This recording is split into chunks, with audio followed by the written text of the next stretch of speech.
మీ పిల్లలు చదువుకున్నది ఎగ్జామ్ హాల్లో రాయాలన్నా కాంపిటేటివ్ ఎగ్జామ్ క్రాక్ చేయాలన్నా మెమరీ ముఖ్యం. మెమరీ అనేది గిఫ్ట్ కాదు, రైట్ టెక్నిక్ అండ్ ప్రాక్టీస్ తో ఎవరైనా సాధించవచ్చు. హైకోర్టు అడ్వకేట్ అలాగే ఇమిగ్రేషన్ లాయర్ అయిన పృథ్వీ గారు ముఖ్యంగా అమెరికాలో లేటెస్ట్ అప్డేట్ డిపెండెంట్ వీసా మీద ఉన్న వాళ్ళని బయటికి గెంటే యోచన అని చెప్పేసి ఒక అప్డేట్ అయితే వచ్చింది. దీని గురించి అడిగి తెలుసుకుందాం.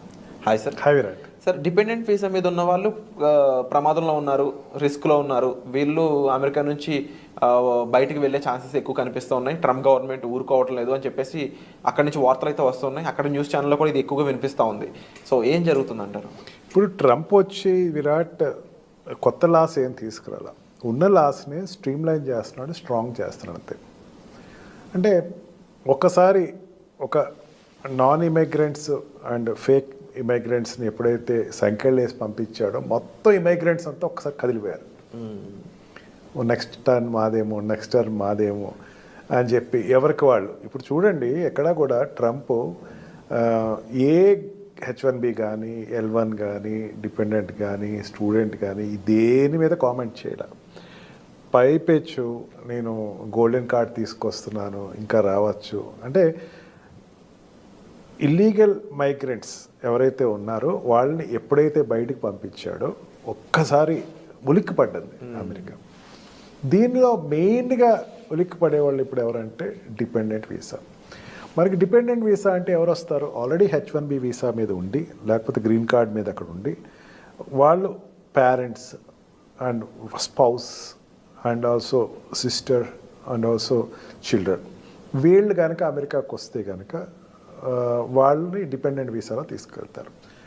అండ్ మెయిన్గా H1B వీసా మీద వెళ్ళినటువంటి వాళ్ళ పిల్లలు కానీ, there are about nearly 1 lakh people పిల్లలు ఉన్నారని చెప్పచ్చు. అంటే H1B వీసా తిని వెళ్ళినప్పుడు బర్త్ సిటిజన్షిప్ కాకుండా 4th క్లాస్లోనో 5th క్లాస్లోనో ఎట్ ద ఏజ్ ఆఫ్ 13 yearsలోనో 14 yearsలో తీసుకెళ్లారు అనుకుందాం.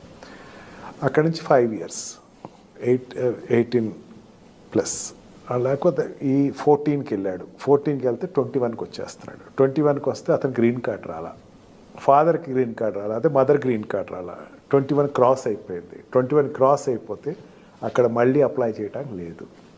గ్రీన్ కార్డ్ హోల్డర్ కావస్తే వాళ్ళ 21 క్రాస్ అయిన పిల్లలు అప్లై చేయాలి. కానీ గ్రీన్ కార్డ్ లేకుండా H1B వీసా మీద కానీ L1 వీసా మీద కానీ ఉన్నవాళ్ళు, వాళ్ళ పిల్లలు ఎవరైతే ఉన్నారో వాళ్ళు 21 క్రాస్ అయిన వాళ్ళు మాత్రం they cannot apply for further residency there. They have to leave the country. Previous ఇది పట్టించుకునేవారు కాదు, ఇప్పుడు చాలా స్టబన్గా ఉండొచ్చు అని చెప్పేసి ఒక 21 years అవుతుందంటే వాళ్ళు what we call bachelor degrees complete అవుతాయి. ఈ బ్యాచులర్ డిగ్రీస్ కంప్లీట్ అయిన వాళ్ళు బెటర్ ఏంటంటే అక్కడ MS జాయిన్ అవ్వటం, లేకపోతే జాబ్లో జాయిన్ అవ్వటం. అది చేస్తే కనుక ఆటోమేటిక్గా వాళ్ళు they can exist there and they can start with their for parents. మనకి ఇండియాలో చెప్తే అది కొంత విచిత్రంగా ఉంటుంది.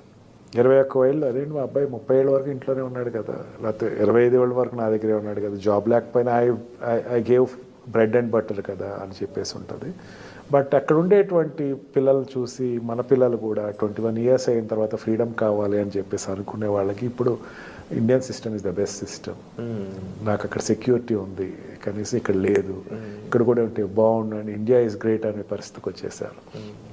21 క్రాస్ చేసిన వాళ్ళు they have to do MS or they have to take any job. ఈ రెండు కాకుండా మాత్రం అక్కడ కంటిన్యూ అవ్వడానికి లేదు. Okay, they have to leave the country. ఎక్కడికి వెళ్తారు? వాళ్ళకి సంబంధించిన వాళ్ళు వర్క్ చేస్తున్నా వాళ్ళకి ఇది ఉన్నా సరే గ్రీన్ కార్డ్ రాలా, గ్రీన్ కార్డ్ రాలా. L1కి కానీ H1Bకి కానీ గ్రీన్ కార్డ్ రాలా. H4కి ఎక్కడి నుంచి వస్తుంది? అవును, మైనర్ అక్కడ చట్టం చేసేటప్పుడు స్పౌస్కి పట్టించుకోదు. Spouse will be considered. But ఎన్నాళ్ళు ఆ గ్రీన్ కార్డ్ రావడం ఇంకా ఇప్పుడు జనరల్గా 100 years పైన పడుతుంది అన్నట్టు మాటలు వస్తున్నాయి సిటిజన్షిప్ రావడానికి. ఇంకా వీళ్ళందరూ పరిస్థితి ఇంతే అంటారా? అందరూ జాగ్రత్త పడాల్సిందేనా? అందరూ అంతే. H1B నుంచి గ్రీన్ కార్డ్ రాని వాళ్ళందరూ, వాళ్ళ పిల్లలు ఎవరైతే ఉన్నారో 21 క్రాస్ చేసిన వాళ్ళందరూ they have to take alternative remedies like getting job, అయితే MS జాయిన్ అవటం, అక్కడ జాయిన్ అయితే ఎడ్యుకేషన్ చేయటం తప్ప ఇంకో ఆప్షన్ లేదు, ఆపర్చునిటీ లేదు. అన్లెస్ అండ్ అంటే వీళ్ళ గురించి ఏమైనా రెగ్యులేషన్ వస్తే తప్ప. As of and they don't need to like అంటే ఏంటంటే ఎటువంటి బిజినెస్ చేయడానికి కానీ ఎటువంటి అదర్ సోర్స్ ఆఫ్ ఇన్కమ్ అనేది ఉండదు. ఇల్లీగల్ ఇమిగ్రెంట్,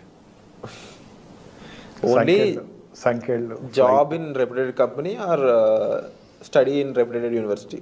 ఇప్పుడు ఒకటి ఇంతకుముందు ఒక ఎపిసోడ్లో మాట్లాడుకున్నాం మనం, విరాట్ కమ్యూనికేషన్ స్కిల్స్ లేక ఇక్కడ మనం బాధపడి అక్కడికి వెళ్ళి బాధపడుతున్నాం అనుకున్నాం. ఏదైనా ప్రాబ్లం వచ్చి అక్కడ జాబ్ రాలేదంటే లేక ఒక కమ్యూనికేషన్. అక్కడే ఉండి నువ్వు 14 years 15 years నుంచి నువ్వు అక్కడ ఉండి 21 క్రాస్ చేసిన తర్వాత నీ కమ్యూనికేషన్ స్కిల్స్ డెవలప్ అయినాయి కదా. అవును, డెఫినెట్లీ నీకు జాబ్ దొరుకుతుంది, యూటిలైజ్ చేసుకోవచ్చు. Utilise it and also do MS.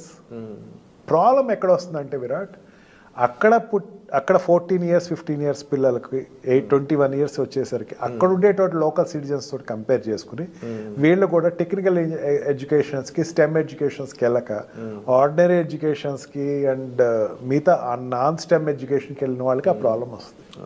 Stem ఎడ్యుకేషన్కి వెళ్ళిన వాళ్ళు ఇప్పటికి ఆ ప్రాబ్లం రాదు. ఈ రెప్యుటేటెడ్ యూనివర్సిటీస్కి ఇప్పుడు అక్కడ ఎన్ఆర్ఐ కోటా ఉంటుంది, నాన్ రెసిడెన్షియల్ ఇండియన్ కోటా అంటే ఎన్ఆర్ఐ అంటే నాన్ యుఎస్. స్పోర్ట్స్లో ఉండొచ్చు సార్? Pardon? స్పోర్ట్స్లో ఉండొచ్చు ఏదైనా స్పోర్ట్స్లో? Yeah, definitely. They can be as an ambassador for sports. వాళ్ళు ఒలింపిక్స్ ఆడచ్చు, లేకపోతే అక్కడ యుఎస్ ఫెడరల్ గేమ్స్ ఆడుకోవచ్చు. వాళ్ళని సపరేట్గా వీసాస్ ఉంటాయి, దాంట్లో కన్వర్ట్ చేసుకోవచ్చు. Convert into your visa in some other zone. F1లో కన్వర్ట్ చేసుకో, లేకపోతే ఓలో కన్వర్ట్ చేసుకో, లేకపోతే ఇంకొక ఎక్స్ట్రాడినరీ టాలెంట్లో కన్వర్ట్ చేసుకో, ఐలో కన్వర్ట్ చేసుకో. A to Z నీకు వీసాలు ఉన్నాయి, దాంట్లో కన్వర్ట్ చేసుకో. బట్ ఏది కన్వర్ట్ చేయను, నేను ఇంకా ఇట్లాగే ఉంటాను, జాబ్ లేదు, నా పేరెంట్స్ మీద డిపెండ్ అవుతానంటే అక్కడ నడవదు. అన్లెస్ అండ్ అంటిల్ నీ ఫాదర్కి ఎన్నిసార్లు ఛాన్స్ ఉందో? 4 సార్లు ఛాన్స్ ఉంది, 4 సార్లు రాలేదు. H1B అయిపోయిందిగా, అయిపోయింది. He has to come back. Definitely before that you have to go back. So బహుశా ఇది హై టైం అని చెప్పొచ్చు. అండ్ తప్పకుండా రైట్ డెసిషన్ అయితే మీరు తీసుకోవాల్సిన అవసరం ఉంది, లేకపోతే అన్నెసరీగా శిక్షలు అనుభవించాల్సిన అవసరం వచ్చే విధంగా కూడా వాళ్ళు ఇంటెన్షన్స్ అయితే కనిపిస్తున్నాయి అమెరికన్ గవర్నమెంట్వి. సో దీనికి సంబంధించి మీరు రిస్క్లో ఉన్నట్లయితే మీ ఇమీడియట్ హెల్ప్ అండ్ సజెషన్స్ కోసం మీరు డైరెక్ట్గా సార్ని కాల్ చేసి మాట్లాడవచ్చు. అమెరికా నుంచి చూస్తున్న ఆడియన్స్ అయి ఉండొచ్చు, H1s మీద ఎవరైతే అక్కడ వర్క్ చేస్తున్నారో మీ ఫ్రెండ్స్ ఫ్యామిలీ మెంబర్స్ ఎవరైనా అయి ఉండొచ్చు. ఒక మంచి సజెషన్ అండ్ రైట్ గైడెన్స్ కోసం మీరు సార్తో సంప్రదించండి. మరీ ముఖ్యంగా మన పృథ్వీ గారి నుంచి ఎటువంటి ఎపిసోడ్స్ మీరు ఎక్స్పెక్ట్ చేస్తున్నారు, ఎటువంటి విషయాలు తెలుసుకోవాలనుకుంటున్నారు అనేవి మీరు కామెంట్ సెక్షన్లో మెన్షన్ చేసినట్లయితే వాటిని సాల్వ్ చేస్తూ అలాంటి ఎపిసోడ్స్ మీ ముందుకు తీసుకొచ్చే ప్రయత్నం అయితే మేము చేస్తాం. సో వచ్చే ఎపిసోడ్లో మళ్ళీ కలుద్దాం. Thank you so much.